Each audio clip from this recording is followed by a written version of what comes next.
بسم اللہ الرحمن الرحیم۔ برائے مہربانی اللہ تعالیٰ کے پیغام کو زیادہ سے زیادہ پھیلائیں۔ ہم اس دنیا میں اللہ تعالیٰ کے پیغام کو پھیلانے کے لیے ہی تو آئے ہیں۔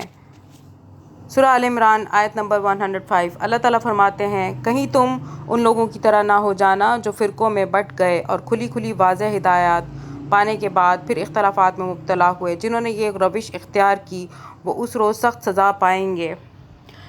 یہ اشارہ ان امتوں کی طرف ہے جنہوں نے خدا کے پیغمبروں سے دین حق کی صاف اور سیدھی تعلیمات پائیں، مگر کچھ مدت گزر جانے کے بعد اساس دین کو چھوڑ دیا اور غیر متعلق ضمنی و فروعی مسائل کی بنیاد پر الگ الگ فرقے بنانے شروع کر دیے۔ پھر فضول و لا یعنی باتوں پر جھگڑنے میں ایسے مشغول ہوئے کہ نہ انہیں اس کام کا ہوش رہا جو اللہ تعالیٰ نے ان کے سپرد کیا تھا، اور نہ عقیدہ و اخلاق کے ان بنیادی اصولوں سے کوئی دلچسپی رہی جن پر در حقیقت انسان کی فلاح و سعادت